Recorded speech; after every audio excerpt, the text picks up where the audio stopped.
So even though the Vikings at 2-5, keeping hope alive, are back in this damn thing, still keeping one eyeball on the NFL draft while still watching the other one. The rest of the season, sure.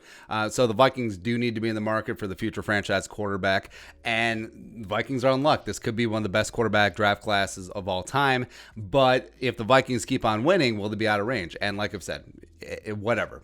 Keep winning. You play to win the game. Try to get in the playoffs. You can draft a quarterback in the second round, third round, fourth round. It's possible. But could the Vikings be slightly out of range if there is a run on quarterbacks towards the top part of this draft? It's possible. So take a look. Pro Football Focus, our guy Mike Renner, he of The Bachelor fame, he was on the Bachelorette. Yeah, he wasn't The Bachelor. I know these things. So he did up his first 2021 NFL mock draft, and we're going to go through. Vikings are currently slotted at pick 10. I would expect that to drop. I think Vikings end up drafting in the early 20s. 32. Let's talk about it. So let's get into the draft. Number 1, Trevor Lawrence. Also, props to whoever did this artwork, man. That looks great. Although the Jets should go back to their old uniforms, like the Sanchez era uniforms, but I digress there. Number 1, so Trevor Lawrence, Jets. Not even the Jets can screw this up, I hope. Number 2, Giants. So this is interesting. Justin Fields out of The Ohio State University. And if they make a change of GM, it's possible. Gettleman, Daniel Jones was his guy, except Daniel Jones is an absolute turnover machine. I don't know if he's going to progress out of it, and it's really just a lost season overall with the Giants. So top 2 quarterbacks are off the board. Number 3, Jacksonville. Woo! What is going on? Jaguars get their quarterback of the future, Zach Wilson, the pride of BYU, guy that we love in the draft, hoping that he stays a secret. But every single week, he just makes these throws and has these highlights and just has the poise and maturity and leadership that just makes you fall in love with him. And it kind of sucks. But also, my takeaway is that, the Vikings, well, what about tanking? Well, you're never going to reach Trevor Lawrence. You're probably not going to reach the top 5 anyway, just because there's too much talent in this team, as well as the schedule does open up. So, yeah, it is what it is at that point. It's pie in the sky stuff. But yeah, he goes to Jacksonville. They get their future franchise quarterback. Oh, does that mean that Minshew's available? For the Dolphins. So they get the Texans' first round pick, and they draft a tackle prospect who's better than Laramie Tunsil. But man, imagine the Dolphins' surprise. So you got Tua, plays the rest of this year, does well. Maybe they even get in the playoff conversation. And the Texans are just, so you still get a top 5 pick. Man. So Penny Sewell, Austin Jackson, their first round tackle out of USC last year. Let's go. 5, Cowboys. So could go quarterback here. Depends on what happened, what they do with Dak. But taking Kyle Pitts coming out of Florida. So even with Jason Witten, they haven't really had a good tight end since what? Jay Novacek, Mike Ditka. But Kyle Pitts is an absolute receiving monster. One of the big reasons why Kyle Trask is getting some high-end draft love. So bringing him in, plus you have Zeke, plus that offensive line gets healthy again, plus you got Lamb and Amari and Michael Gallup. Come on. Andy Dalton could win 10 games with that offense. 6, Falcons. So regime change. I think maybe they go quarterback in this spot, but they take the first defensive player, Micah Parsons, out of Penn State. Now, I get it. You're taking a coverage middle linebacker. It's whatever. But just that speed and tenacity, him with Deion Jones with the Falcons, come on, it's great. 7, Washington. They need a change in leadership. Quarterback Trey Lance, no pants for Trey Lance. So the top 3 are gone. Trey Lance falls through the cracks, ends up in Washington. Like, I get that Ron Rivera is riding the ship, but it's still Washington. It's still Daniel Snyder. Prayers up for Trey Lance. Number 8, Chargers. So Kwity Paye, he's the first edge rusher off the board. Now, he is having himself a great start to the season. I think that he does have great talent as well. Very solid against the run, which is a plus. So I wouldn't be shocked if he's the first edge rusher off the board. So he goes to the Chargers. Build a bully. Like him and Bosa and the leftovers of Ingram. Let's go. 9. So I think that the Patriots up this high, maybe they would reach for a quarterback. They don't, but they just have Jamar Chase land in their lap. So whoever ends up at quarterback, maybe they go QB of the future, round 2. Maybe they trade back in first round. But, I mean, it's all fun and games until Belichick gets the best receiver prospect in this draft. And look, that's a big problem with the Patriots right now. And Harry is whatever. Edelman is deceased, and they're having a lot of issues. Like one of their wide receivers is Gunnar Olszewski, who used to be from Bemidji State. and he was a camp tryout for the Vikings as a defensive back. And then Belichick, of course, turns him into a receiver and a return specialist. Sure. Vikings on the board. So Gregory Rousseau coming out of Miami, where I get it. I understand it.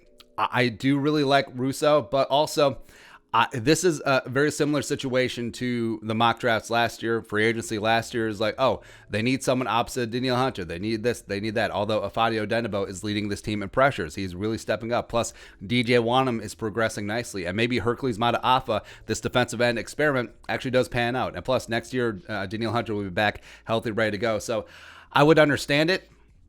Just in terms of BPA, like if Rousseau's the top guy on your board, sure, go ahead. I mean, do the Vikings reach for a quarterback here? Like do they force a Kyle Trask? Do they force a Mac Jones at this spot? Well, Vikings have gotten in trouble forcing a quarterback pick before. Number 12 overall, 2011, Christian Ponder, after that run on quarterbacks, 8. What's his name? Oh, Jake Locker went to the Titans, and then Blaine Gabbert, the immortal Blaine Gabbert, went to 10 at the Jaguars. But you know, I mean, other names available. I do like Sam Cosmi coming out of Texas. I do like Leatherwood, the tackle out of Alabama. He goes later on. I think that Vikings fans would riot if they take a cornerback, even though Surtain II as well as Caleb Farley are still on board, so I would understand it. But I wouldn't be in love with it. I wouldn't. Like, I think that there are some more pressing needs on the Vikings. I think Barrymore on that defensive interior would make more sense. Maybe even like a Marvin Wilson out of Florida State as well. But yeah, okay, it might be a tough sell. I think at the Vikings draft party, if we're able to have those in April, there might be some boos and some Miller Lights thrown at the board. Even though I do like Rousseau's talent. It's understandable. Bengals get Sam Cosmi, pair him up with Jonah Williams. You got bookend tackles for the next decade plus for Joe Burrow. Panthers picking up Surtain. Like, are you kidding me? Like, are you absolutely kidding me? Sure, you got big-time receivers in the NFC South, but then you're spending more draft picks on the defensive side. So Matt Rule is building a bully down in Carolina. You love to see it. Detroit, so Jason Owe from Penn State. Sure, whatevs. Broncos pick up Dylan Moses. And now, Vic Fangio loves him some linebackers. He needs to find his Roquan Smith with the Broncos. This could be that situation. 15 Niners. Niners have so many issues, man. Like, I wouldn't be shocked if they don't trade for Kirk Cousins if they go quarterback here. Like, maybe they take Trask, maybe they take a Mac Jones, but picking up Caleb Farley at this stage of the draft, I mean, that's an absolute win. Richard Sherman has shown that he cannot play forever, as well as the rest of the cornerbacks on the Niners roster. Not so much now. All right, so 16, this is just the stupidity of the draft. It just is. So the Dolphins love what Flores is doing, love Tua time. They already have the generational tackle prospect to go with Austin Jackson. And now you get Tua's former teammate Jalen Waddle, who falls in the draft because of his ankle issue, which he'll be perfectly fine. Man, I love what they're doing in South Beach, man. Raiders picking up Waddle's teammate Christian Barrymore, who, if the Vikings do have to stick and pick at 10, although I think that would be a pretty clear trade-down spot, although who would be coming up for who? That would be the question. But yeah, Barrymore, I think the Vikings have much more pressing needs on the defensive interior, especially if they don't play James Lynch as opposed to on the edge. But again, this is a mock draft in November, early November, so it's whatever. Also, they're hammering. They got Darisaw, the tackle out of Virginia Tech, going to the Bears. They've been having some issues in terms of tackle protection for the Bears this year, so it's fine. I wouldn't be shocked if the Bears force a quarterback pick here, because Trubisky ain't it, Foles certainly ain't it, so maybe you could slot in a quarterback here. Actually, half the teams around the league in a deep quarterback class, you'd be like, yeah, quarterback there. 19 Eagles, the pickup Joke from Notre Dame. I like him as a modern-day money backer. Play some safety, play some linebacker. It's going to be some fun stuff there. And then also the Browns.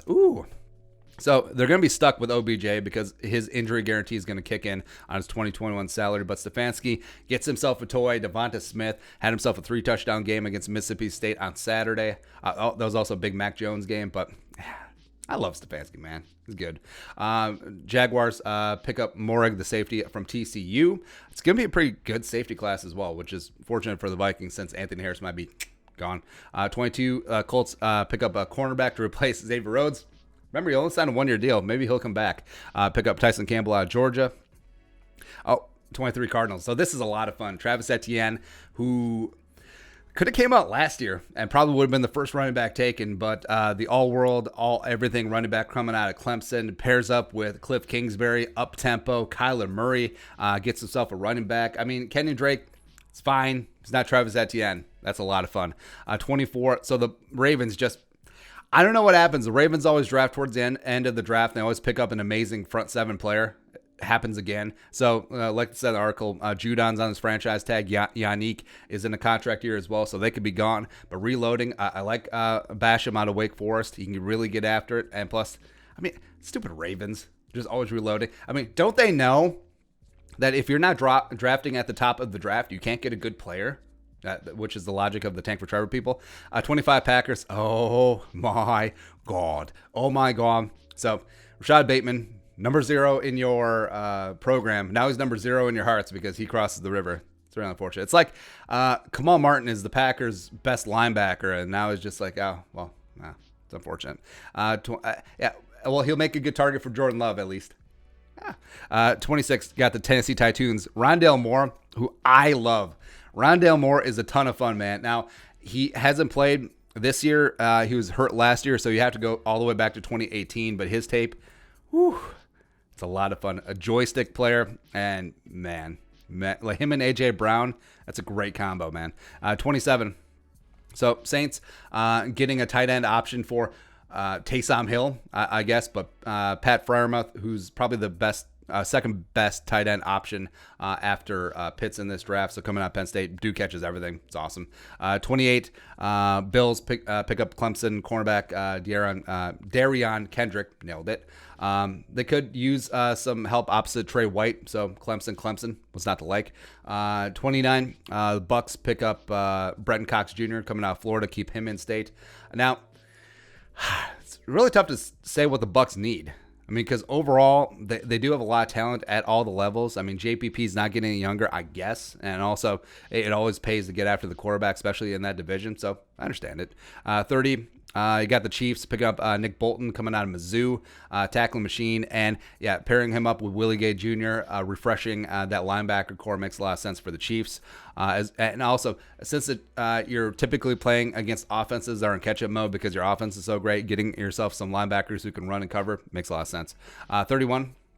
So Alex Leatherwood, I really like him coming out of Bama. Now, when he was in at guard, it was kind of like whatever, but then he took over for Jonah Williams at that left tackle spot, and he's been really, really good, man. He's been like he was such a good left tackle. He kept Jedrick Wills on that right side, even though, as you see now with him with the Browns, he is a very damn quality left tackle as well. So, I mean, there's a lot of time between now and the draft, but I mean, Leatherwood.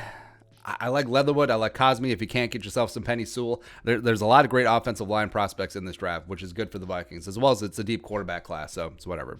Pittsburgh gets the heir apparent to Big Ben, Kyle Trask, which is ironic because he's about the size of Big Ben, but does not have young Big Ben mobility, but he has a big-time arm, potentially has the strongest arm in this entire class, so I get it, I understand it. So 5 quarterbacks go in the first round, 3 in the top 5, 4 in the top 7, and the Vikings end up going edge, which, BPA, sure, but also I like Rousseau, but I don't know if he would be true BPA here. I mean, there's a lot of other directions that could go. Like, if they went cornerback here with Sertan or Farley, I would understand it. Minneapolis would burn. People would be against it, but I would get it, especially if the board played out like it did with all the quarterbacks flying off the board, or a trade down situation. But again, it takes 2 to tango. Someone needs to want to come up. But that's it. What are your thoughts on our thoughts? PFF's first 2021 mock draft. Let us know in the comment section below. Subscribe for daily Vikings takes. Want to support that work? Pull some of the Venmo. But until next time, Skull Production Value.